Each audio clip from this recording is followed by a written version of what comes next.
¿Qué tal? ¿Cómo están amigos y amigas de esta comunidad? Espero que hayan disfrutado el anterior comentario aquí en nuestro canal alterno sobre el Imperio Contraataca. Y quiero dedicar este segundo también a la geopolítica internacional con dos casos en particular que nos ayudan a complementar la historia, es decir, a que vayamos vertebrando el mundo que se está creando, que se busca crear y que sin duda alguna debe preocuparnos por los riesgos que emana en dado caso de que logre consolidarse este pensamiento de la ultraderecha o neofascista, como se le ha llamado ya en la actualidad.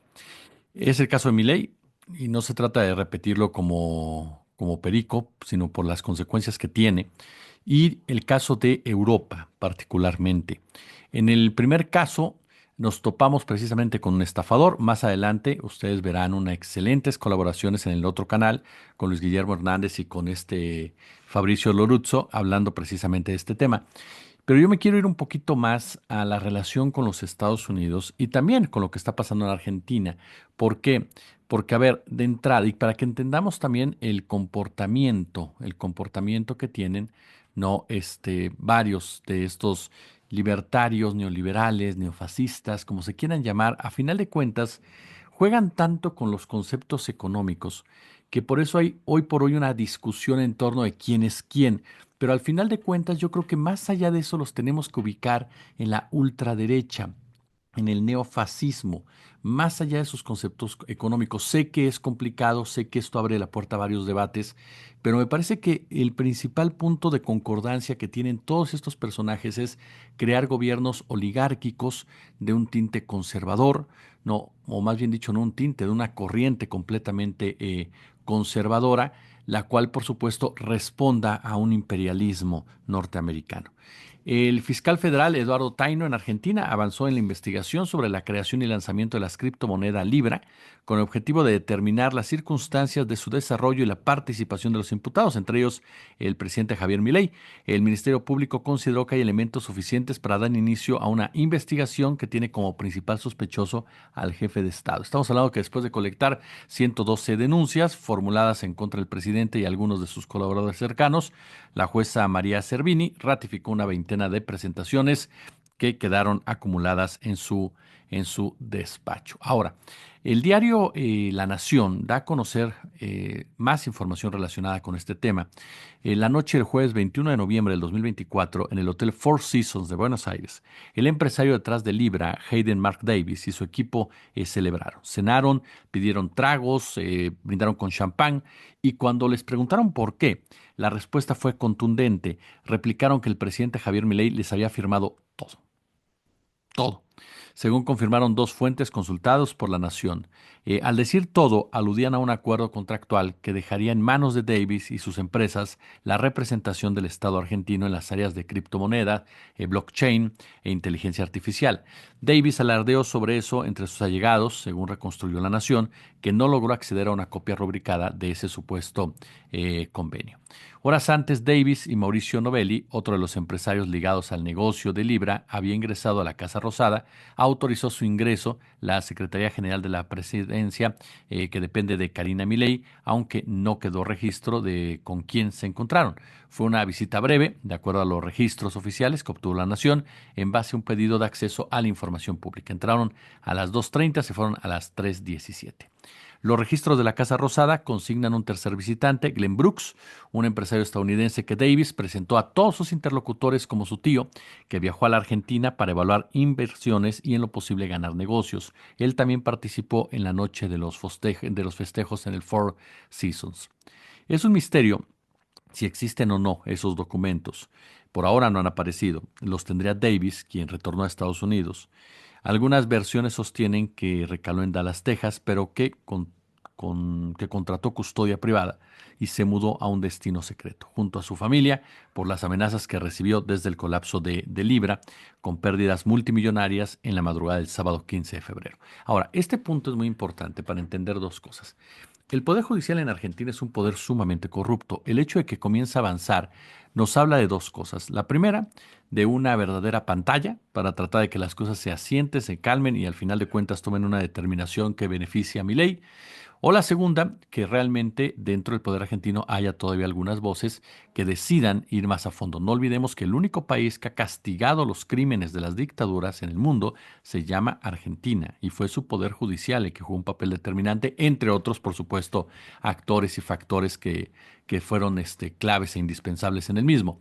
Entonces, todavía hay para algunos que esa historia pese en la actualidad y que vuelvan a mostrarla al mundo desde el Poder Judicial argentino que tienen ese tipo de blasones. Claro, lamentablemente en los últimos años se han inclinado completamente a la derecha con golpes directamente al kirchnerismo, al peronismo, basados más que nada en un interés político. Pero es parte de... Ahora, y lo segundo, nos muestra que eso es Milei. Milei es un liberalista total, un libertario total, el cual para él no debe estar el Estado involucrado y el cual, por supuesto, tiene que dejar que el mercado haga lo que quiera. El problema es que cuando el mercado hace lo que quiera y no hay regulaciones correctas, entonces te topas con una triste realidad en donde los que menos tienen son los que más pagan. Los que menos dinero tienen, los que menos posición tienen, los que son los que más arriesgan en un escenario en el cual tienen todas las de perder. Y eso es lo que no le importa ni a Milei ni a los libertarios. No les importa a la gente, les importa la oligarquía. Y esto nos lleva, por supuesto, al tema de la ruta del dinero, que es otra buena nota del periodista Juan Luis González, quien señala que en el arranque del 2019 Javier Milei tomó una drástica decisión, como todo lo que venía pasando desde que murió su hijo de cuatro patas, más de un año antes. No había sido premeditado, pero había llegado al punto en que su departamento, por ejemplo, en el Abasto, había quedado chico para los 5 clones del mastín inglés, que llegan a pesar 100 kilos y que había encargado en un laboratorio de Estados Unidos. Entonces hizo derribar un cuarto, un baño y la cocina para transformar su hogar en un gran living para los animales. Desde entonces, desde que empezó a vivir en una casa sin un horno ni ningún elemento para preparar comida, Karina Milei se encargó de poner el plato arriba de la mesa. Literalmente fue la hermana la que llevaba comida casi a diario. Y aquí es entonces en donde se maneja el papel de Karina Milei, desde esa historia que nos comparte el reportero. Las posturas de Javier Milei, que abiertamente dice, ella lleva mis números históricamente, ella es la que se ha dedicado a la política, ella es la que se encarga completamente de manejar la plata. Entonces aquí se vincula directamente que uno, Milei es un fraude como especialista en crecimiento con o sin dinero, porque abiertamente dice que él no lo maneja, que todo lo que sabe se lo dice la hermana. Y segundo, la hermana ha sido señalada ya por diversos medios de comunicación como la responsable realmente de todo lo relacionado con la criptomoneda, pero además de las grandes beneficiadas de ello. El escándalo no sucedió solo por el dineral que perdieron unos y que ganaron otros, sino también porque rápidamente quedó demostrado que que contramano de lo que aseguraba Milei, él sí estaba interiorizado en el asunto. Aparecieron fotos suyas junto a los dos desarrolladores de la moneda, ¿no? Por ejemplo, este, ese vínculo con el gobierno quedó también demostrado luego del escándalo por el propio Davis en una entrevista en los Estados Unidos, lo dio a conocer públicamente. En fin, es un episodio que ya está, le reitero, en manos de la justicia argentina y también estadounidense. Y aquí entonces surge otra pregunta. ¿Cobró Milei o no cobró por promocionar Libra? ¿Cobró su hermana? Milei dice que él cobra todas, absolutamente todas sus opiniones y se lo puedo asegurar. Se lo puedo asegurar. En la octava intentó cobrarnos. Entonces, aquí el punto es, ¿cuánto se le pagó a Macarena Milei? Y ojo, Davis aseguró en una conversación que sí le pagaron a Karina Milei y que gracias a eso controlaba a ese negro, en referencia al presidente. Es decir, que Karina Milei fue precisamente la persona que ha movido absolutamente todo y que habían cobrado 5 millones de dólares por la promoción. 5 millones de dólares. Ese es el fondo de todo este escándalo, que cada día salpica más de lodo a todos estos libertarios, ¿no? Que demuestran claramente cuál es su posición en el mundo. Y aquí es donde entonces nos trasladamos, si ustedes me lo permiten, a Europa, en donde hoy, como ya saben, ya se iniciaron, ya se están desarrollando. No es mi intención hablar de resultados, porque incluso esta cápsula quedaría rebasada prácticamente de inmediato, pero sí de lo que significa. Y a partir de ahí salir hacia adelante. Los alemanes han votado este domingo. Los alemanes han votado precisamente este domingo, ¿no? De una manera muy, pero muy particular. ¿Por qué? Porque son elecciones inusuales, anticipadas, pero que tiene una gran importancia el resultado final, porque van de la mano del gobierno de Trump, de las amenazas que ha lanzado a Europa y porque ha excluido a Europa de las conversaciones en el caso de Rusia, en el caso de Ucrania, y se ha acercado a Rusia. Em, las elecciones al Parlamento se convocaron tras la caída en noviembre del impopular y largamente atribulado gobierno tripartito del canciller Olaf Scholz. 7 meses antes de lo previsto, la votación se ha producido ahora en medio de la lucha de Europa por un liderazgo fuerte, mientras ésta se vuelve pues, a calibrar, ¿no? En su relación con los Estados Unidos. Se espera, y estos son los puntos importantes, que la ultraderechista Alternativa para Alemania, que ha recibido el apoyo total de Musk, ha recibido el apoyo total de Vance y que está vinculada y tiene principios pues, sí, nazis en sus conceptos, se sitúa en segundo lugar, aprovechando el descontento de los votantes con los partidos principales y el miedo a la inmigración. Es decir, si se da cuenta, similar a lo que ha pasado con Trump, a lo que ha pasado con Meloni, a lo que ha pasado en Hungría. Es decir, ese discurso por parte de estos eh, ultraderechistas, neofascistas, que explotan el miedo de la gente a la migración, que la criminalizan como tal y que aparte de todo se venden como outsiders cuando son todo menos eso. Es cierto que Europa está pagando en Ucrania la factura de ser el pelagatos de Estados Unidos.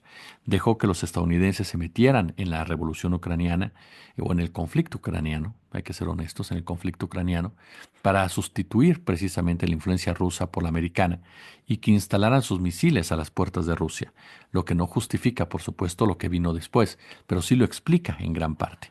Ahora les venden el gas que antes no se vendía. ¿No? ¿Por qué? Porque ahora les venden el gas que antes les vendían los rusos. Les venden las armas para defenderlos, para defenderse de la amenaza que ellos mismos despertaron. Una jugada maestra del imperialismo yanqui que culmina con la Unión Europea expulsada por Trump de las negociaciones sobre Ucrania y la exigencia de que compren más armas para asegurar la paz que le imponga con Putin. El problema de ser, eh, el problema de ser el arrastrado de Estados Unidos es que da igual quién pise la Casa Blanca, te acaba pisoteando. Y es ahí en donde lo que abiertamente señala, ¿no? Eh, Literal que se joda. Está la Unión Europea. Ya lo dijo el secretario para Asuntos Europeos estadounidense durante el Euromadián ucraniano en una conversación con el embajador de Washington en Kiev que se acabó filtrando.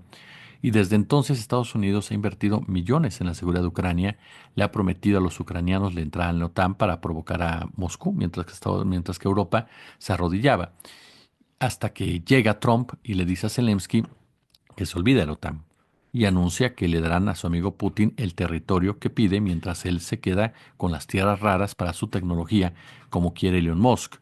Todo esto a cambio de protección a Ucrania. Esto ni es opinión, es información como tal. Trump y Musk son dos señores feudales que entienden los países como inversores para sus empresas, ¿no? Son inversiones para sus empresas y regalos para sus colegas. Literal, hay un nuevo sheriff en la Casa Blanca, fue lo que anunció la conferencia de seguridad de Múnich. El ayudante del sheriff es el señor J.D. Vance, que defendió a los partidos ultras en Europa, que tiene cowboy desde el nombre hasta la forma. Y Occidente es el salvaje oeste y ellos son los más rápidos sacando la pistola, son los matones entrando a tiros en el pueblo para hacerse con sus riquezas. Quieren acabar con Europa porque Europa es un bastión de la democracia. Quieren que en Europa gobiernen los ultraliberales de extrema derecha para que nada ponga freno a sus ansias expansionistas. Quieren